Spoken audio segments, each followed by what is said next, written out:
Aleluya. Bendito sea el Señor, que podemos seguir compartiendo de las historias de los reyes de Israel. Eh, Hoy vamos a compartir cuando David llega al reinado. El final de los acontecimientos de la guerra de Israel con los filisteos fue que, tristemente, el rey Saúl y 3 de sus hijos, incluido Jonatán, fallecieron en aquella terrible batalla.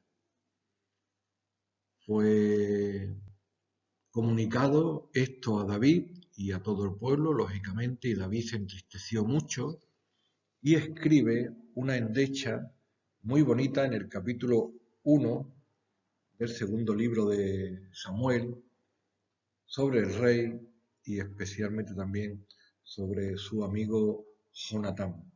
Esto también nos enseña a tratar con decoro y con respeto a los difuntos, y si tenemos que decir algo de los difuntos es que sea bueno, aunque hubiesen hecho cosas malas, como era el caso de Saúl.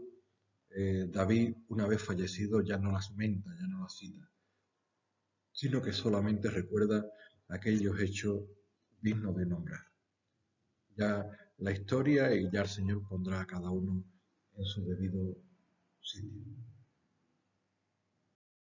Así nos encontramos que en Israel, cuando David tiene 30 años, ha fallecido el rey y hay una situación atípica. Una parte del país quiere nombrar a un heredero de Saúl llamado Isboset como rey, porque era un poco lo natural, es lo habitual que los herederos al reinado sean familiares del rey difunto. Y por otra parte, una pequeña tribu, solamente la de Judá, quiere reconocer a David como rey de Israel, entendiendo de que había sido el ungido de Dios, como ya nosotros hemos contado, desde los 12 años. Esto causó una guerra civil en Israel, un conflicto entre hermanos, un conflicto triste. Finalmente nombraron a 2 reyes, David, gobernando desde los 30 años en una parte de Israel, y la gran parte mayoritaria era gobernada por Isboset. Es triste que haya discusiones entre amigos, entre hermanos, discusiones a veces en iglesias, a veces en matrimonio. No es deseable, pero en este mundo tenemos enemistades, tenemos pleitos, tenemos conflictos, tenemos desórdenes. El diablo, que el Señor lo reprenda, es príncipe de maldad, de conflicto, de tinieblas, y él busca crear este tipo de situaciones. De nuestra parte tiene que ser todo lo contrario, buscar la paz, buscar el buen entendimiento, buscar el perdón, la reconciliación, la unidad. Pero en este sentido, entre Israel, entre la casa de David y la casa de Isboset, hubo conflicto durante 7 años y medio. Pero Dios estuvo con la casa de David y fue prevaleciendo progresivamente, hasta que a los 37 años y medio de David fue reconocido por todo el país como rey de todo Israel. David conquista a los jebuseos la ciudad de Sión y decide trasladar su palacio, su vida como monarca, a la ciudad de Jerusalén, la preciosa ciudad de Jerusalén, la ciudad más bonita del mundo, donde toda la historia gira alrededor de esta preciosa ciudad. Y una vez que David está allí asentado en Jerusalén, tiene en su corazón una hermosa idea: traer el arca de la alianza, el arca de Dios que se encontraba en la casa de Abinadab, lejos, una casa de campo desde que había sido abandonada allí, traerla a la ciudad. Y así es como David organiza una gran fiesta, nacional para traer el arca. Obsérvese en el dibujo, el rey cantando y bailando delante del arca, toda la multitud de fiesta, porque el arca la iban a traer a la ciudad. Pero, pero, las cosas de Dios no se pueden hacer de cualquier manera. Obsérvese que el arca fue puesta eh, en un carruaje jalada por bueyes y por los caminos estos donde hay muchos baches, muchas piedras, una de las ruedas, bueno, pues se inclinó y el arca se fue deslizando y entonces uno de los hijos de la casa donde había estado el arca, Usa, sostuvo con su mano el arca para que no se cayese. Y fue tocar el arca y caer esta persona fulminada. Uf, qué mal ambiente, qué tristeza se apoderó del rey David y de toda la gente. Fue un auténtico jarro de agua fría. ¿Qué había ocurrido? No sabían. ¡Qué fatalidad! Quizás no comprendiesen por qué Dios había permitido esto.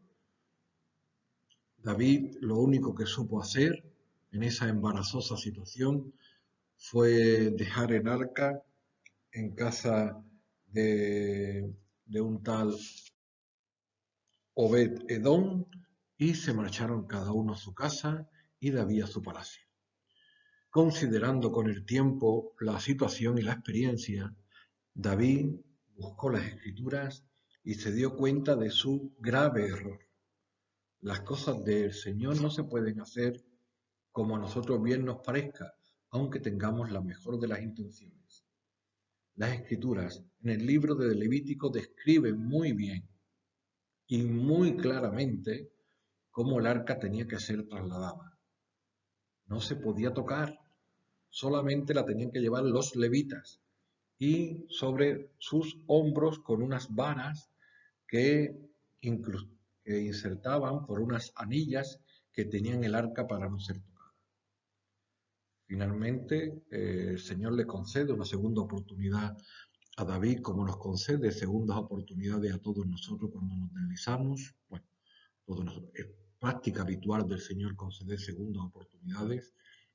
No siempre es así, pero en este caso sí tuvieron la oportunidad de rectificar y volvieron a intentarlo desde casa de Edom, consultando a David cómo le iba a la familia y tuvo el indicador de que a la familia le iba muy bien y eso a veces nos muestra de que Dios está bendiciendo esa familia y entonces David en la segunda oportunidad sí trajo el arca trasladada por levitas con varas sobre sus hombros y la trajo a la ciudad de Jerusalén. Así que tenemos el arca de Dios morando en medio de Jerusalén, en un tabernáculo, y David viviendo en Jerusalén como rey en su palacio. Las escrituras citan muchas cosas de David, muchas cosas. David es un personaje muy interesante. Desde luego, al citar muchas cosas, se dicen cosas muy bonitas y se dicen también algunas cosas feas, como puede ocurrir en la vida de todos nosotros. David refleja muy bien el carácter de las personas, porque no está mitificado, sino que Dios revela claramente el carácter, las proezas, las hazañas y las miserias de David. Sí es pertinente decir que fue un rey próspero. Dios estuvo con él. Y entendemos que David, igual que había cuidado antes las ovejas de su padre, ahora pastoreaba las personas de su país.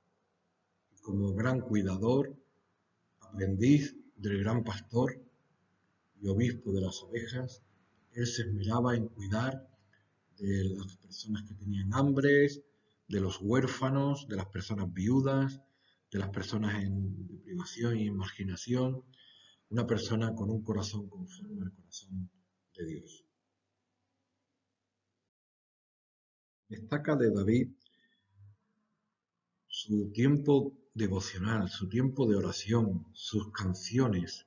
Recuérdese que David es quien ha escrito el libro más extenso de las Escrituras, el libro de los Salmos.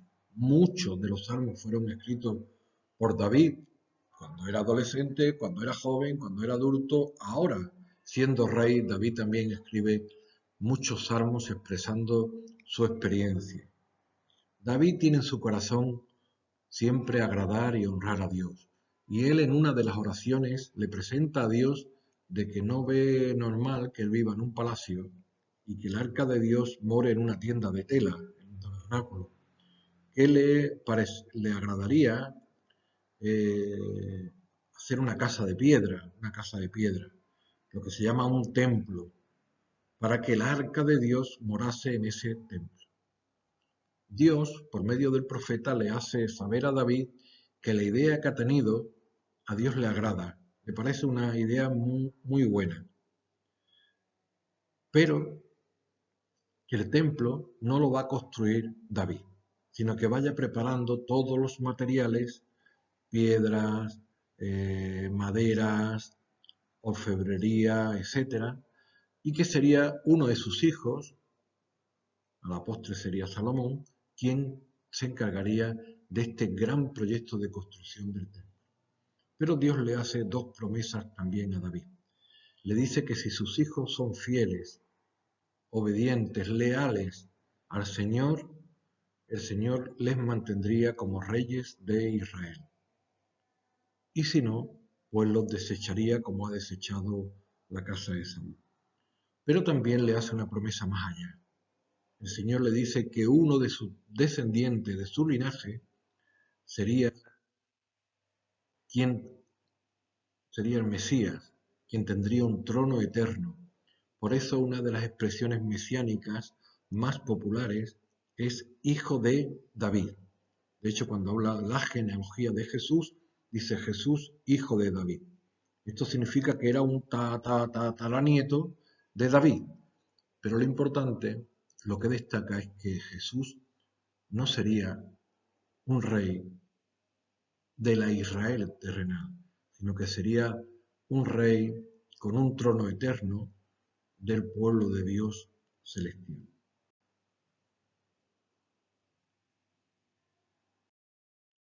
David, después de poner orden en el interior del país, como vimos en la historia de Isbosei y el general Abner, eh, también fue obteniendo victoria con los enemigos vecinos, los filisteos, los amonitas, los jebuseos, los moabitas, incluso los parte de los asirios.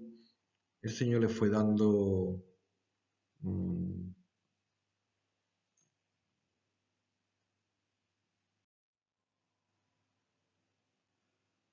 así que David fue extendiendo sus dominios, de Israel fue extendiendo sus cuerdas y fue generando un clima muy fructífero para todos los habitantes de su reinado, ya que fueron ganando estas batallas en el nombre del Señor contra los enemigos y fueron poniendo muros y fronteras que dieron estabilidad a Israel. Es bueno saber quiénes son nuestros amigos, nuestros aliados, nuestros enemigos. Delante del Señor, hoy, nuestros enemigos no son nuestros enemigos, sino son aquellas personas a las que en el nombre del Señor hemos de ministrarle el Evangelio. Pero realmente sí hay enemigos en cuanto a ideologías, hay enemigos en cuanto a religiones, hay enemigos en cuanto a planteamientos hostiles y contrarios al nombre del Señor. Pero eso es el propio mundo que se revela contra Dios y contra todo lo que se predique en el nombre del Señor. Pero de nuestra parte tiene que estar siempre buscar la paz, buscar el orden, el civismo, mostrar el amor de Dios para todas las personas.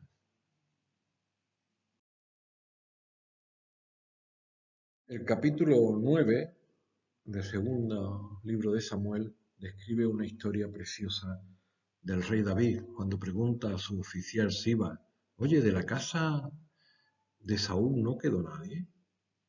Y Siba le hace referencia a una persona, Mefiboset, que cuando tenía 5 años, entrando David en la ciudad, su nodriza salió huyendo y la criatura se le cayó y quedó inválido de pies. Y esta persona, pensando que el rey quería matarlo por ser un descendiente de Saúl, estaba como refugiado, como habitando en una zona rural, ciudad medio del campo. Pero David mandó a llamar a Mefiboset y Siba, en el nombre de David, fue a buscarlo. Y suponemos, ante la reticencia de aquel a venir, a postrarse, a venir ante el rey, cuando llegó se postró delante del rey, pensando que el rey quería aniquilarlo, pero lejos de tal intención la del rey. Si mi abuelo era tu enemigo, podía preguntar, podía pensar. Sí, tu abuelo era tu enemigo, pero tu abuelo era el ungido de Dios y yo tenía que respetarlo. Él no se portó bien conmigo, pero yo tenía que portarme bien con él y respetarlo. Pero tú no sabes lo mejor, Mefiboset, le dijo David, que si tu abuelo era mi enemigo, tu padre, Jonatán, era mi mejor amigo. ¿Cómo? Yo a mi padre casi no lo conocí. Tenía 5 años cuando mi padre murió. Sí, tú no le conociste. Pero David le pudo hablar de toda la grandeza humana de Jonatán. Cómo Jonatán había ayudado tantísimo a David. Cómo habían tenido una lealtad y una amistad tan significativa. Y cómo incluso se habían hecho una promesa de que si uno de los dos faltaba, el otro cuidaría de su descendencia. Así que David le propuso a Mefiboset que todos los días comiese en la mesa del rey como si fuera su propio hijo, pero que además todo lo que hubiese pertenecido a Jonatán, hijo de Saúl, padre de Mefiboset y amigo entrañable de David, sería para Mefiboset. Así que Mefiboset aquel día fue honrado como si fuese un príncipe en Israel, como Dios nos honra y nos recibe a cada uno de nosotros, como príncipes y princesas del reino de los cielos que nos podemos sentar a su mesa. Como un día, ciertamente, en la gloria estaremos sentados en la mesa con el Señor y con todos los príncipes, con todos los que han sido redimidos por la sangre preciosa del Cordero. Bendito sea su nombre. Para finalizar la lección de David, nos gustaría hacerlo de la forma que mejor hacía David, con los salmos. Bienaventurado el hombre que puso en Dios su confianza. David constantemente mostraba su confianza en Dios, constantemente le alababa, constantemente cantaba. Así que ahora, al finalizar esta grabación, si os parece, vamos a compartir salmos, canciones de adoración a Dios. Cuando estaba alegre cantaba, pero cuando estaba triste también cantaba. Salmos de admiración, salmos mesiánicos, salmos también imprecatorios, salmos de dolor, salmos de confesión. David expresaba muy bien el lenguaje del alma. Lo hacía con una pluma de escribiente muy ligero y sobre todo una persona que amaba a Dios sobre todas las cosas. Bendito sea el nombre del Señor.